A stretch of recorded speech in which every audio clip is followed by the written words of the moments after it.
नमस्कार। आप देख रहे हैं न्यूज़ वन इंडिया। आज हमारे साथ बात करने के लिए मौजूद हैं देश की सबसे धनवान महानगर पालिका की मेयर किशोरी पेडनेकर। जी हाँ, हम बात करेंगे उनसे। लगभग 1 साल उनके कार्यकाल को पूरा होने जा रहा है और जिस तरह कोरोना काल में मुंबई ने परेशानियां देखी हैं, किस तरह उनका एक साल रहा है, कितना कठिनाइयों भरा रहा है, क्या उन्होंने अचीवमेंट किए हैं। मैम, बहुत बहुत स्वागत है आपका। नमस्कार। मैम, 1 साल के करीब आपके कार्यकाल को होने जा रहा है। क्या कठिनाइयाँ रही, क्या चुनौतियाँ रही आपके सामने? नहीं मुझे लगता है जो जब भी मैंने 22 नवंबर में मेरी महापौर करके मुझे चुना गया। उसके बाद मेरा कारकिर्द चालू हो गई, कार्यकाल चालू हुआ। और नवंबर सब पूरा 22 तक एंड तक सबको मिलना है, सब मुझे मुझे मिल रहे थे, मुझे खुशियाँ बाँट रहे थे। लेकिन 1 दिसंबर से मैंने काम परफेक्ट हमारा चालू किया। हर वार्ड में सबको लेके मीटिंग, जो सभा रहती है, मीटिंग रहती है, उनकी प्रॉब्लम क्या है समझने का मैंने कोशिश किया। और दिसंबर, जनवरी, फरवरी तक मैं सब काम जैसा है, हर एक वार्ड को मिलना है, हॉस्पिटल में जाना है, स्कूल में जाना है, तो मेरा काम चालू था। लेकिन मार्च में मुझे लगता है 17 या 18 मार्च से एयरपोर्ट के जो फ्लाइट है वो बंद करने का ये हो गया। तो तभी से मैंने पूरा एयरपोर्ट पे जाके खुद फ्लाइट किधर रुकती है, आने वाले पैसेंजर किधर रहते हैं, आने वाले पैसेंजर को आप कैसे चेक करते हैं, क्या करते हैं, तब तक किसी को पता नहीं था। थर्मल स्कैनर क्या होता है, ऑक्सीमीटर क्या होता है, आम पब्लिक सब किसी को पता ही नहीं था। तो वो सब देख रेख देखने की काम मैंने उस दिन से चालू किया। और मुझे लगता है पूरा देश में पहला लॉकडाउन अपना महाराष्ट्र में हुआ। और एक बार लॉकडाउन चालू होने के बाद हर एक नागरिक अपने महाराष्ट्र के होंगे या मुंबई के, अब कोविड-19 से डरने लगे। और कोविड-19 का जो पीक, और बोलते हैं ना पीक, ये जी। बहुत ही बढ़ गया था। पहला तो हमारे वरी विधानसभा में, वरी कोलीवाड़ा में ये पीक बढ़ने लगा।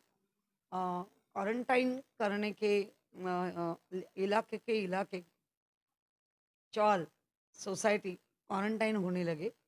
उनको पूरा लॉक जो बंद किया था उससे ऊपर ध्यान दिया गया। पूरी सोसाइटी हम लोगों ने उसमें रहने वाले लोग, जो एक पॉजिटिव आता है तो उसके पीछे कितने लोगों को 8-10 दिन में मिला है, वो सबको हमने अपने क्वारंटाइन में लेकर उनके ऊपर ध्यान देके काम चालू किया। और पूरा वर्ल्ड, जग जो बोलते हैं ना वर्ल्ड, ये कोविड-19 से बहुत ही परेशान हुआ था। किसी को समझ में ही नहीं आ रहा था कि क्या काम करे। जब तक उसकी वैक्सीन नहीं आती तब तक कैसे उसको कंट्रोल करे। तो मुझे लगता है मार्च से ही अपने पहला पूरा देश में पहला कोविड सेंटर अपना एनएससीआई में, जो आदित्य ठाकरे साहब, देखा जाए तो ठाकरे घराने के सुपुत्र है। जी। वो उम्र से बहुत ही छोटे हैं, लेकिन उनका काम करने का तरीका अलग ही है। वो बहुत सोचते हैं और आने वाले दिन कैसे होंगे, ये फ्यूचर देख के उन्होंने एनएसए डोम में एक मिनी हॉस्पिटल क्वारंटाइन के माध्यम से खड़ा किया। और उसमें लगभग 700 तो 800 बेड का पहला कोविड-19 का जो ये था सुविधा, वो उसमें देने की चालू की। और उसके बाद आस्ते-आस्ते तो सब जगह में कोविड-19 के लिए सेंटर बन गए, मिनी हॉस्पिटल बन गए। लेकिन पहला वो एनएससीआई था, उसका पूरा श्रेय अपने आदित्य ठाकरे को तो जाते ही है। वो खुद छोटा होके भी बहुत बड़ा सोचते हैं। लेकिन मेरे बीएमसी के जो ऑफिसर है जी। सब, मेरे बीएमसी के पहले प्रवीण परदेशी वो आयुक्त थे, अभी इकबाल चहल है। लेकिन दोनों ने भी कोविड-19 में बहुत ही अच्छा काम किया। अपनी पूरी टीम लेके काम किया। अपने डॉक्टर, नर्सेस जो पहले-पहले जो अवेलेबल हो गए, लेकिन उनके ऊपर ही बहुत ही तनाव आने लगा। वो प्रेशर में आके काम करते थे, क्योंकि 8-8, 10-10 घंटा काम करना पड़ा, पीपी किट में काम करना पड़ा। पीपी किट भी लैमिनेशन जैसा रहता था जी। कि उसमें बहुत ही गर्मी, और मार्च, अप्रैल, मई, जून तक तो बहुत ही गर्मी रहती है। पानी नहीं पीना, क्योंकि वो सब मास्क लगा के रहना है सब करके, तो उसमें कुछ ही अलाउ नहीं। बाथरूम जाने के लिए अलाउ नहीं था। इस कठिन परिस्थिति में हमारे डॉक्टर सिस्टर्स, बीएसटी चे बीएसटी के का लोग, पुलिस, ये सब बहुत ही खुद के जान पे दाव पे लगा के काम कर रहे हैं, अभी भी कर रहे हैं। और उसके बाद आस्ते आस्ते अपने देश के पंतप्रधान सम्मानीय मोदी जी अपने, उन्होंने भी बहुत ही केंद्र से, राज्य से जुड़ गए। हर एक 15-20 दिन के बाद हर एक सब मुख्यमंत्री देश के उनके साथ बात करते थे, क्या क्या कठिनाई है वो उनको बताते थे। मुझे लगता है महाराष्ट्र में मुख्यमंत्री सम्मानीय उद्धव जी ठाकरे साहब, इनका जन्म ही मुंबई में हुआ है। मुझे वो लगता है इतने इतने मुख्यमंत्री होके गए, सबने अच्छा काम किया। लेकिन उसमें बोलते हैं ना, 19 के बाद जैसा 20 आता है, तो एक मात्रा से वो संख्या बढ़ जाती है। वैसे एक मात्रा से उद्धव जी ने बहुत ही अच्छा काम किया। उन्होंने पूरा अपना राज्य अपने फैमिली जैसे उनको संभाला, और जैसे जैसे गाइडलाइन देते गए, वैसे ऐसे गाइडलाइन पूरे मुंबई कर, पूरे महाराष्ट्र के लोग फॉलो कर रहे हैं। उसमें 100 लोग पकड़े, तो उसमें 2% जो लोग हैं कि जिनको ये काम अच्छा ही नहीं लगता है। जैसे हम मराठी में कहते हैं कि जो नापसंद है, उसका नमक भी ये नहीं लगता है, जिसको मराठी में खारट बोलते हैं। जी। वो नहीं लगता है। वैसे भी लोग हैं, तो वो ज़्यादा परिस्थिति बिगाड़ने का भी काम किया। और मुंबई का तो सबने 98% नहीं, 99% लोगों ने अच्छा साथ दिया। इसीलिए कोविड-19 का जो मृत्युमुखी लोग हो गए, डेथ हुई, उसकी पास्ट हिस्ट्री भी हमने पूरी देखी है। कि बहुत ही उम्र के लोग, जिसको डायबिटिक है, जिसको हाइपरटेंसिव है, कोई डायलिसिस है, ऐसे पेशेंट की भी कोविड-19 से ही डेथ हुई। हमारे बीएसटी के लोग बहुत से डेथ हुए, हमारे बीएमसी के लोग डेथ हुए। कितने अच्छे डॉक्टर्स, मैंने एक देखा था नासिक की एक डॉक्टर, 28 ईयर की, इतनी सुंदर, उसकी भी डेथ हुई। वो सब देखते तो मन में बहुत ही क्लेश होता है, दुख होता है। लेकिन अभी कोविड-19 क्या किसी ने लाया और दिया नहीं, पूरा वर्ल्ड में उसका इफेक्ट गिरा है, पूरा वर्ल्ड एकदम स्टॉप हो गया। लेकिन आप एक माँ हैं, आप एक पत्नी हैं और एक नेत्री भी हैं। जिस दौरान लोग एक दूसरे को छूने से डर रहे थे, माँ बेटे को नहीं छू पाती थी, बेटा माँ से बात नहीं कर पाता था, एक दहशत का माहौल बना हुआ था। उस दौरान आप नर्स रही हैं, आप लोगों की सेवा करने चली जाती हैं और वो भी इस अवस्था में, डर नहीं लगता क्या आपको? नहीं, एक तो महानगर पालिका की मुंबई में महापौर, मेयर बनना, ये सौभाग्य की बात है। जी। और इतनी बड़ी पोस्ट, तो उसका गरिमा रखना हमारा काम है। और मैं एक, मेरे माँ बाप ने, बाला साहब ने हमारे ऊपर एक अच्छा संस्कार दिया है,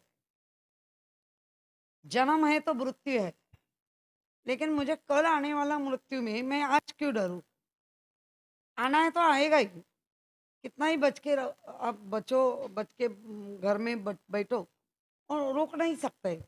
क्योंकि हमने जब भी बचपन में ऐसे कहानी बहुत सुनी है कि राजा का बेटा था और छुप के बैठा, उसकी ये नहीं, लेकिन एक खिले से उसकी मृत्यु हुई। तो उसका मतलब है, हाँ, जिसको जन्म है उसका मृत्यु अटल है। और मृत्यु अटल है, लेकिन मृत्यु कभी आने वाला मालूम नहीं है। तो मैं आज से क्यों डरूं? है तो आने दो। हर एक को काम को हम निधड़े छाती से जाते, वैसे ही मैं गई। और मेरी जिम्मेदारी है, मैं मुंबई की प्रथम नागरिक हूँ, तो मेरी पहली जिम्मेदारी बनती है कि लोगों के साथ रह के उनके सुख दुख में जाके अपना काम करना। तो मैंने वो किया है।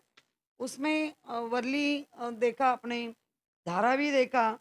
आज आपने ये भी देखा होगा या सुना होगा कि धारावी को, ऐसी भी धारावी वर्ल्ड में फेमस है कि बहुत ही एकदम ज़्यादा भीड़ में रहने वाले लोग, नज़दीक रहने वाले, हाँ, स्लम, ऐसी भी फेमस थी। लेकिन हमारे स्लम के लोगों ने दिखा दिया कि हम एक बार ठान लेते हैं कि हम बच के रहेंगे। तो हमारे धारावी के लोगों ने, हमारे वार्ड ऑफिसर किरण दिगावकर, उन्होंने कंबर कसी बोलते हैं ना, जैसे जी। वो ये खड़े रहे। युद्ध के लिए तैयार हो गए एक तरह हाँ, से। वो खड़े रहे। और धारावी का ऐसा रेट, जो मृत्यु का, पेशेंट का रेट था, वो सब रेट आस्ते आस्ते आस्ते कम करके एक दिन तो ऐसा आया जी। कि एक भी पेशेंट नहीं मिला। वो 10-12 दिन वैसे ही परिस्थिति थी। इसका मतलब है स्लम के लोग, वो भी सोचते हैं, वो भी अच्छा काम करते हैं। तो उनके लिए भी हैट्स ऑफ कि जो वर्ल्ड ने दिया, WHO का जो ऑर्गेनाइजेशन है, उन्होंने उनको हेड्स ऑफ किया। मुझे लगता है ऐसे मुंबई में बहुत ही इलाके हैं कि जिसमें पूरे ऐसे लोगों के लिए, स्लम के लोगों के लिए बहुत धुतकारा जाता है। लेकिन वही लोगों ने पूरा वर्ल्ड में अपना अ, अमेरिका का वॉशिंगटन के जो ये है, उन्होंने उनको गौरव किया। लेकिन जिस तरह के आरोप खास करके महाराष्ट्र सरकार पर लगते रहे हैं, पुलिस पर लगते रहे हैं या बीएमसी पर लगते रहे हैं, तो आपको नहीं लगता कि ये ज़्यादा राजनीति का स्तर गिर चुका है? नहीं, लगता नहीं है, दिखता है। राजनीति का स्तर दिखता है कि बहुत ही नीचे नीचे हो रहा है। लेकिन हर एक का एक अलग आइडियोलॉजी होती है। जी। हमारे मुख्यमंत्री की आइडियोलॉजी वही है, आप कुछ भी कहते रहो, हम तो महाराष्ट्र के लिए, मुंबई के लिए नहीं, और देश के लिए हम अच्छा काम करते ही रहेंगे और करते करते चलते रहेंगे। आपने देखा आरोप होते रहे, जी। लेकिन हम लोग कोई भी रुके नहीं। और नहीं रुकने का वजह ही है कि हम अच्छा और सच्चा दिल से काम करते, और सच्चा दिल और अच्छा दिल से काम करते, तब भगवान भी उसको ब्लेसिंग देता है। तो मुझे लगता है यही ब्लेसिंग लेके हम काम करें। आज एक मशहूर जर्नलिस्ट हैं देश के, उन्हें पुलिस अरेस्ट कर लेती है। लेकिन बताया ये जा रहा है कि पुलिस पक्षपात कर रही है। इस पर क्या टिप्पणी है आपकी? आपको लगता है ऐसा कि पुलिस पक्षपात करके काम करते?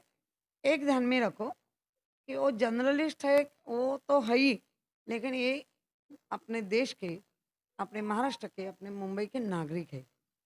और जिसका कंप्लेंट जो लेडी ने की है, 5 करोड़ 80 लाख, जी। उन्होंने जब भी उनका कुछ ये था चैनल का इंटीरियर, और नाइक लड़के ने किया था, जी। और उनकी पत्नी ने कंप्लेंट की है। और पत्नी ने कंप्लेंट करने के बाद उनको न्याय देना हर एक पुलिस का काम है। और पुलिस अपना काम कर रहे, जानबूझ के अ, अ, राजनीति की सुपारी लेके कोई भी उसमें घुस जाता है। और उनको पता है कि अभी ये न्यूज़ 3 दिन 4 दिन चलने वाली है, और चलने वाली है करके हम घुस जाते तो हम दिखते रहेंगे। तो मुझे लगता है बैड पब्लिसिटी। अभी पहले लोग खुद को बचा के रखते थे मेरी इमेज अच्छी होनी चाहिए, लेकिन अभी इमेज की कुछ किसी को पड़ी नहीं है ऐसा लगता है। बैड बैड तो सही, लेकिन मैं चैनल पे दिखनी चाहिए। लेकिन उनके खिलाफ जिस मुकदमे में उनको अरेस्ट किया गया है, ये 2018 का मामला है। तो कहीं न कहीं आपको लगता है पिछली सरकार का पुलिस के ऊपर दबाव था, जो इन्हें छूट दी जा रही थी? नहीं, एक तो अभी जो लोग ऐसे कर रहे हैं तो उसमें ऐसा लग रहा है, जी, लेकिन मैं एक जवाबदार नागरिक हूँ, तो मैं ऐसा बात नहीं करेगी। 2018 से पुलिस ने तहकीकात भी की होगी, जी। और आस्ते-आस्ते एक साथ मतलब हर एक। धीरे-धीरे वो हाँ, क्लू तक पहुँचे लेकिन हैं, जब तक पूरे एविडेंस। एविडेंस नहीं मिलते, तब तक पुलिस किसी को अरेस्ट नहीं करती। जी, और एविडेंस मिलने के बाद भी मीन्स उन्होंने अ, हर एक का म्हणजे बट नेचुरल एक जो एक्शन बोलते हैं मन जी। की, पुलिस के ऊपर आप लोग बार बार उनको चुनौती देते रहे, तो शायद पुलिस ने भी जल्दी जल्दी करने का प्रयास किया होगा जी। एविडेंस मिलाने का। और जिस दिन एविडेंस मिले उसी दिन, उसके दूसरे दिन उन्होंने अरेस्ट करने का प्रयास किया। मुझे ऐसा लगता है जो अर्णव गोस्वामी है, जी, उन्होंने पुलिस को सहकार्य करना चाहिए। आप दोषी नहीं है ना, जी, ओके, वो दोषी हैं या नहीं वो न्यायालय करेगा, राइट। कोर्ट करेगा, लेकिन उनका सहकार्य करना अपना काम है। और आपके टीवी के माध्यम से ही मैंने देखा है कि बहुत ही उन्होंने पुलिस को झगड़ा करने का प्रयास किया। तो वो पुलिस तो वही इसी के इसीलिए तो होते हैं कि अच्छा बर्ताव है तो अच्छी तरह आते, गलत बर्ताव होता है तो ताकत से लेके जाते हैं, वो बर्ताव नहीं करते, ताकत से लेके जाते हैं। हर कामयाब पुरुष के पीछे एक कामयाब स्त्री का हाथ होता है। आपके पीछे किसका हाथ है? एक तो मुझे जन्म देने वाले मेरे पिता, उनका अच्छा संस्कार, जिस पक्ष में मैं आई उस पक्ष के जो प्रमुख थे हमारे बाला साहब ठाकरे, वो हमारे आइडॉल थे। जी, और मेरा पति किशोर पेडनेकर, उनके सहकार्य से ही ये सब मैं कर सकी, क्योंकि पति बच्चे लोग सहकार्य में नहीं रहते तो अब अपना फैमिली छोड़ के मैं काम नहीं कर कर पाती। फैमिली को जोड़ के मैंने काम किया। मेरी अ, मेरे सास की मदर थी, उसके साथ मैंने 18 साल गुजारा है। उनका भी संस्कार मेरे ऊपर है कि अच्छा काम करो, अच्छा समय दे दो, कुछ ज़िम्मेदारी लेते हैं, तो वो ज़िम्मेदारी निभाने का काम करो। तो मुझे लगता है ये सब लोग की मेरे ऊपर ब्लेसिंग भी है और संस्कार भी है। आप 3 बार नगर सेवक रही हैं, अभी मौजूदा मेयर हैं। मुंबईकर को हर साल पानी की समस्या का बड़ा ही घोर परिणाम भुगतना पड़ता है, जिसमें कई लोगों की जानें भी चली जाती हैं। तो मुंबईकर्स के लिए खासकर आपकी तरफ से क्या संदेश है? नहीं, उसमें एक ही उसकी जो साइड है वो नहीं देखना चाहिए। जी, जब ये हम भी छोटे थे, तभी भी बहुत टाइम स्कूल हमारा बंद हुआ है पानी के कारण। जी, कभी-कभी हम स्कूल से भी निकलते थे तो इतने-इतने पानी से एन्जॉय करके निकलते थे। जी, उसका मतलब है मैं उसका समर्थन नहीं करती है, लेकिन पूरे वर्ल्ड में 7 बेटों की जो मुंबई है, वो ऐसा सिटी पूरे वर्ल्ड में है ऐसा मुझे नहीं लगता है। जी, और अपना सी, जिसको समुद्र कहते हैं, वो ऊपर है और हमारी सिटी नीचे है। जी, जिस 2005 में जब ये मुश्किलें हुई बारिश के पूरे, उसके बाद ब्रिमस्टोन का जो प्रकल्प आया, मुझे लगता है उस टाइम 103 102 कुछ पानी बारिश गिरा था मिलीमीटर, तभी इतना प्रॉब्लम हुआ। जी। अभी तो 3.5 350 मिलीमीटर जो बोलते हैं ना, काउंट करते हैं वो वाटर का, उतना बारिश गिरते हैं, उसको ढकपुटी बोलते हैं। ये ब्रिमस्टोन नहीं होता था तो और भी मुश्किलें बढ़ते थे। तो भी ये अभी आने वाले समय में कल ही मैंने न्यूज़पेपर में पढ़ा है कि इंटरनल लॉकिंग सिस्टम जो टंकी बिठाते हैं उसके बाद उसका साइकिल करके वापस गार्डन गाड़ी ये सबके लिए वो वाटर यूज होता है। रेन हार्वेस्टिंग तो किया है हमने हर एक सोसाइटी में, लेकिन जो जिस तरह पानी का जो उपसा बोलते हैं हमारा जो मीटर बिठाया है जो हमारे सेंटर, जी। उसमें एक मिनट में हजारों लीटर पानी हम बाहर फेंक देते हैं। लेकिन उसमें ड्रेनेज जो हमारे नाले हैं, हमारे मिट्टी नदी चालू होते तो बैंड्रा तक उसका स्वरूप अलग अलग तरीके से नाम भी बदले हैं और स्वरूप भी बदला है। तो भी इतना पानी बाहर लेके जाना, जब ये हाई टाइट रहती है दो दो तीन तीन चार चार घंटे की, तभी पूरे दरवाजे बंद करते हैं क्योंकि सी का पानी शहर में नहीं आवे, नहीं आना चाहिए। तब तक वो अभी पानी रुकता है। लेकिन पहले 3-3 दिन, 2-2 दिन, 4-4 दिन मुंबई ठप हो जाती थी। अभी वो बहुत ही कम हो गए। आपने देखा होगा कि अ, अम, एक लास्ट महीने में जो बारिश गिरा उसका 362 मिलीमीटर का बारिश का ये था। तो भी हिंद माता जैसा ये जो परिसर है कि आज भी वो बहुत ही लो लेवल में है। तो भी मुझे लगता है कि जैसा मेरी हाइट जितनी कम है तो मेरे हाइट में कमर तक पानी था, तो मुझे लगता है 5 साढ़े 5 का तो नी तक आता आता।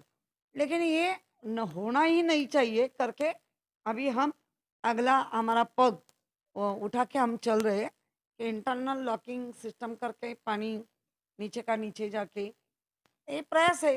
क्योंकि ब्रिमस्टॉन लाने के बाद इतना बड़ा बड़ा बारिश कम घंटे में गिरता है तो भी मुंबई पूरी पानी के नीचे जाती थी। लेकिन अभी लगता है थोड़ा सा कम है।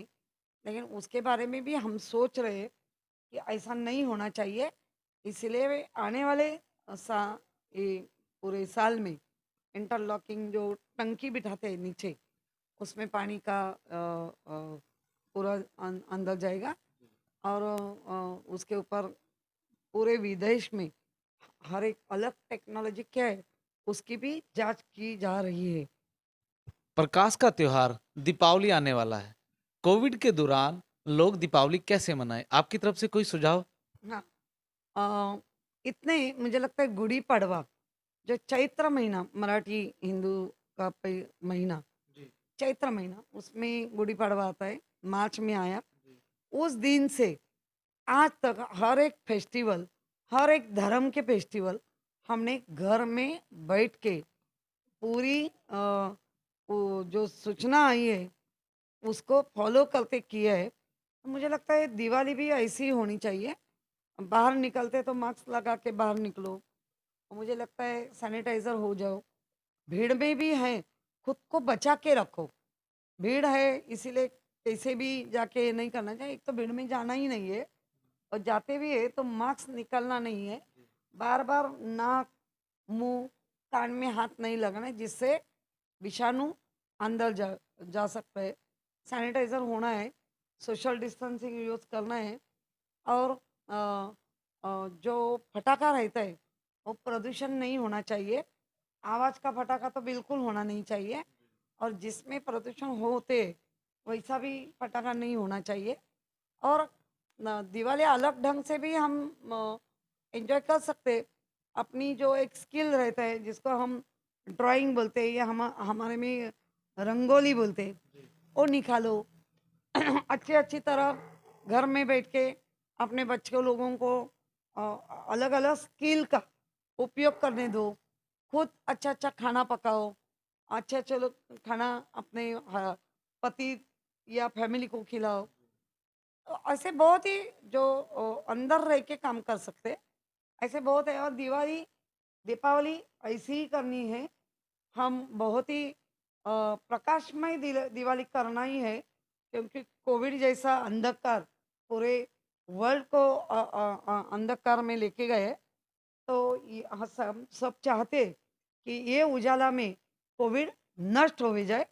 तो सबने दिवाली मनाना है, लेकिन घर बैठे बैठ के करो। अपने रिलेटिव इधर उधर जाना ज़्यादा से ज़्यादा अवॉइड करो, जाना ही नहीं है। और जाते हैं तो अपना ख्याल रखो, खुद का ख्याल रखो, अपने फॅमिली का ख्याल रखो। जो गव्हर्नमेंट ने टॅगलाइन दी है, माझं कुटुंब माझी जबाबदारी, वो आप करना है। और करते हैं तो हम बचते हैं। वो 2020 तो हमने इसमें ही निकाला है, लेकिन 2021 ये तो हम जाएंगे ही, लेकिन 2022 22 ये आरोग्यदायी, जितनी अपनी उम्र है उतनी जीना है आरोग्यदायी, उसके लिए अभी से तैयारी करना है। तो ये थी हमारे साथ मुंबई महानगर पालिका की महापौर किशोरी